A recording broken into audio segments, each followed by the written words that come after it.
Sawasha uko internet ne so a advert a wo hu nyina the same advert uko TikTok advert a wo hu uko YouTube advert a wo hu Facebook advert a wo hu are somehow similar as a SSA, and they are somehow related to your interest, like something that you've searched in the past. Ana enkomo bia na de bia wa search o internet no so enkomo bia we do internet no so pen no as a home advert e na omo hwe edema we kire say you are being tracked on the internet na we use no obi track o obi monitor sa na tie ya wa de bia friend cookies website use e track o e wo say wo hunu ho asem na wo hunu ekwan obefa so a obe block sa ade no ana obe allow kra na o ho te ase ha we see adwuma na uye bibia wo hunu say we de me ade a me ye obi hwe me ana asa ade a me ye no ebebo ana yemwa enti no eto da wo website aya na website ehia say omo ekai wo, but website ontimi enkai wo by your face enti no omo ema wo cookies na akwese as a card na omo etese da wako hotel bi ana ha ebia wako hospital for the first time na yama card as like customer card enti the next time you come no what the card and the try you say your first time visiting us you say ebia we regular customer na bibisa sa na website no so no omo enti cookies no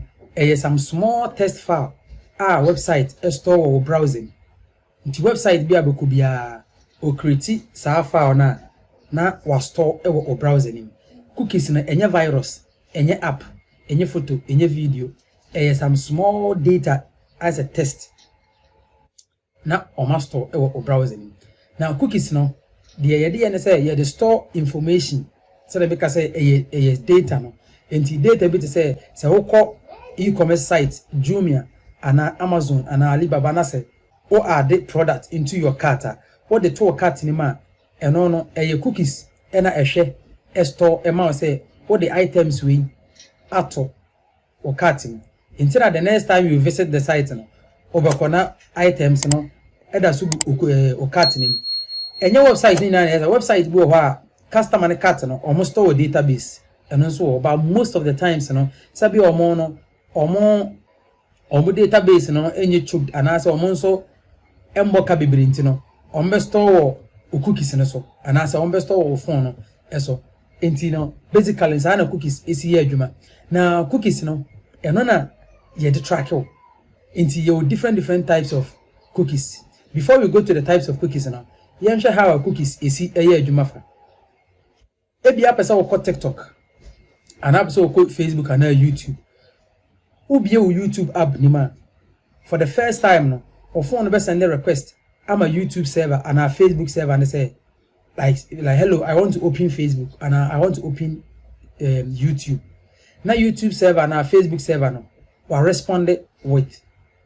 the login page, especially Facebook server. Facebook on logging in a by YouTube on logging in it may be my videos ni na just want to comment want to like it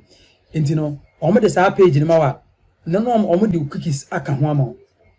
the cookies no website na obekọ no on the create to the ma na unya sign in obo password sign into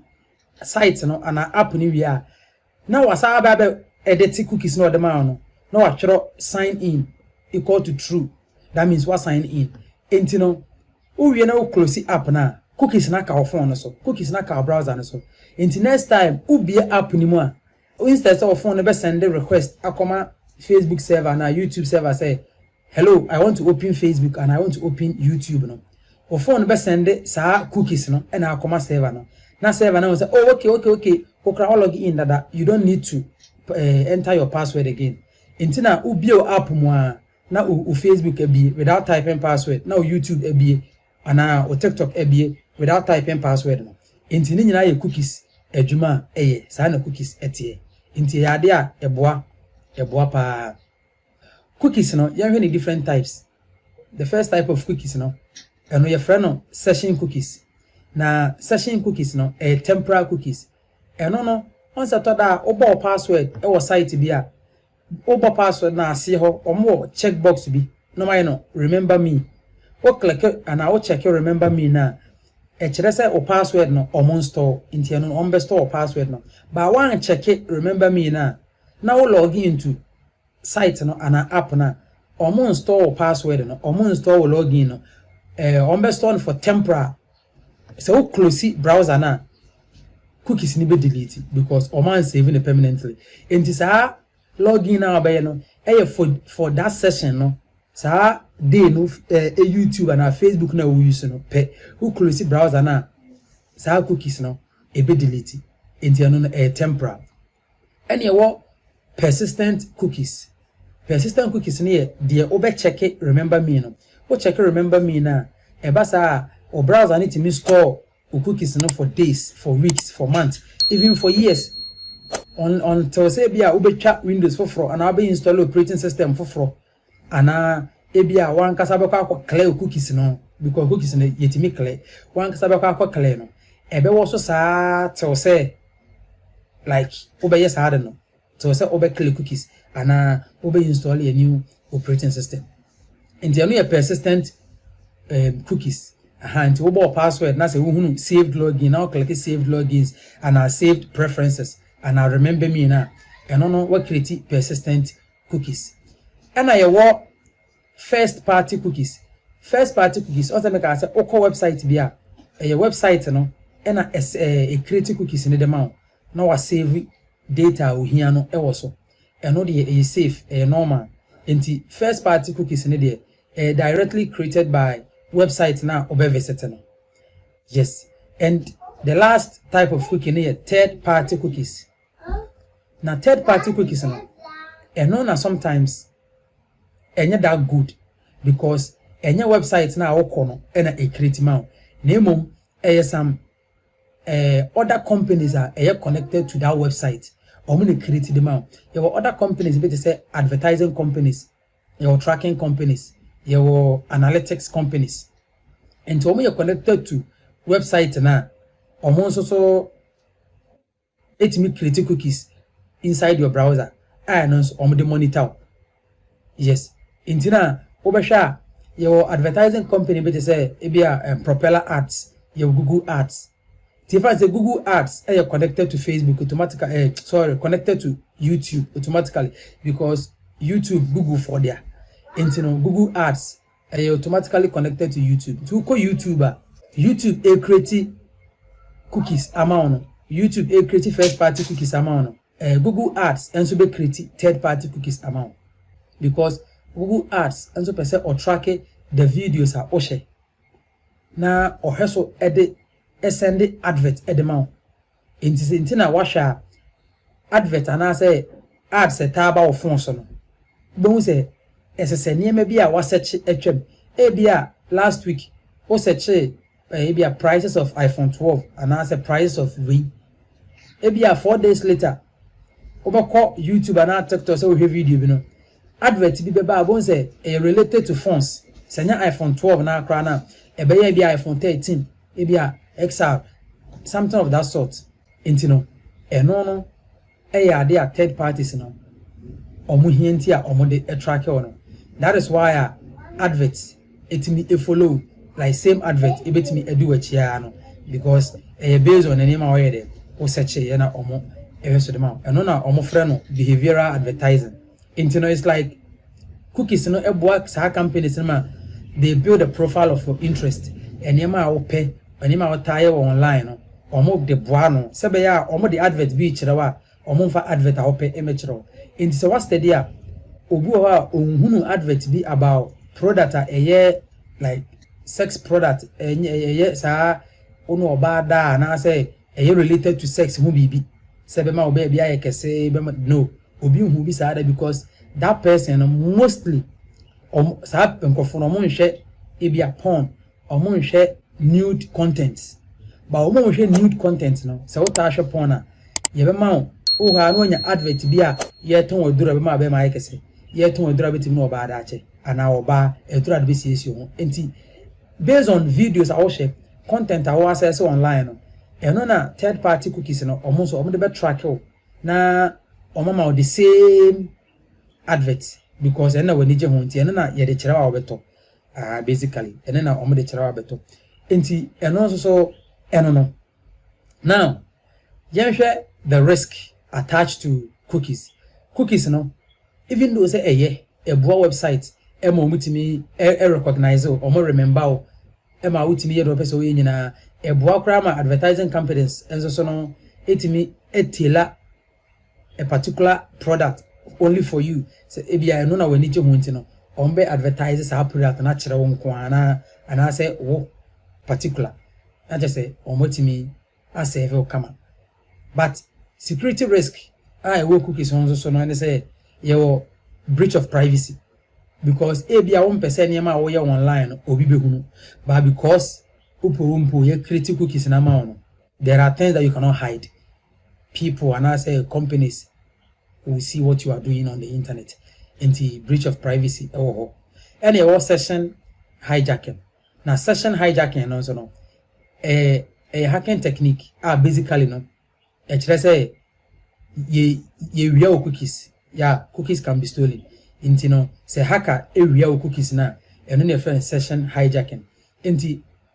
say hacker real cookies on here password say you real cookies your password like I said earlier no said the first time o log into site bia omo serve site no do cookies account ho na the next visit on type password e do ram direct no because of cookies now we creating internet so na say hacker etimi real cookies ono so be present cookies na ma sa web server no na web server no ama kwan ama na log into account without or password enti eno so ade a ehu yi pa e real cookies e betimi awura account without password na cookies no ya store ewo browsing cookies no ya store ewo browsing enti no make sure say either say over block cookies and say over delete actually won't mean block cookies ni na e be a third party cookies na betimi a block cookies so no contain password and cookies who password e be a website enya mature developer na ye na obe create cookies e de password nyina account because you nim say hackers betimi area cookies ni ntino ye fa password nyere enka ho basically sana eno no etie ti like I said earlier so no cookies ubetima call browser na wa clear cookies ni nyina o clear cookies ubetima clear history ubetima clear ni manema bebre I know so no de track o enti what happens when you clear your cookies no eno na one eboama uko Facebook and uko site bia on san type your password enti what clear cookies na one you will get logged out in all your accounts website bia wa log in bia ebe log out app bia wa log in bia ebe log out because the cookies so na yeshe to keep you logged in into who delete cookies na ebe log out afi so say what are the carts what are the products be into your cart so they will disappear because your cookies na yema site no and remember those products in the cart and your preferences be it say languages and our team was set for particular site be so ebasa those preferences no and also ebe clear and most importantly no some tracking will stop like the Google Ads tracks now almost so no ebe stop it omo nche de hu at the property awoye at the property awope and omo asave e the amount ntina sa na no so tinti no betima clear cookies but how clear cookies now these are the things that you are going to experience or the things that are going to happen. Then people confuse clearing cookies with incognito mode. Your technique be and our method be referred to incognito mode. Basically a private browser. A to that you your browser no e be keep information about what we are doing online permanently. Into no which me set or browser no e de kokoto private browser. So we use Google Chrome. Google Chrome they use the term incognito. And Safari for use private browser. And Mozilla Firefox was a private window. Into basically the same thing. And no, they are different from cookies. Just that they are somehow related. And you know, say who use incognito mode. My browser no NCV or cookies and or activities no permanently. Even though incognito mode will not prevent first-party website from creating cookies in your browser, you be creative because uko YouTube now logging in. For you to be able to like a video and comment on a video, no, I was say you was cookies no or browse him to be able to know that you're logged in. Now you allow those activities now. Until you use incognito mode and our private browser and crana, you be create cookies in a but you be create temporary cookies now. Your friend session cookies now, and you be creating. No browser will not save your cookies permanently. Until as soon as you close your browser, you close the browser now, then the cookies will be deleted. Your history, everything, nina a bit deleted. But say private browser, does not make you invincible on the network. And yes, we use incognito mode into you location, you IP address, you the difference in say cookies now will not be stored permanently. That's the difference. In the incognito mode, in interest, will be doing someone a different from who use dark web, and I say who use VPN. Incognito is different. The only thing it does, the only thing incognito does, and say my browser install cookies permanent. Inti sana no society. Inti no betimi akọ o browser nim. O call browser no akọ settings. O call settings no akọ privacy and security no. O call abon say you setting bit allow third party cookies and also block third party cookies. On say who first party because first party in the automatically a site I will visit and the site is serving you into your compulsory automatic on be create amount. But third party be say Google Ads mono or mona per se on be track you can block them and I per se on tracking so you can allow them into and I see all site data and permissions into o click here no so a ubehunu site wa visiting na any cookies are create which your delete button or how bit me delete those cookies ni na open so a man aka. But remember say for a particular site abehu wa ha any the cookies no u delete here you will get logged out. Say e-commerce site like Jumia, Amazon or Alibaba now our product or cart munso and also no a be clear and a be disappear a be delete. Now the etiano no. Basically no cookies any incognito and I say private browser no. This is how they work.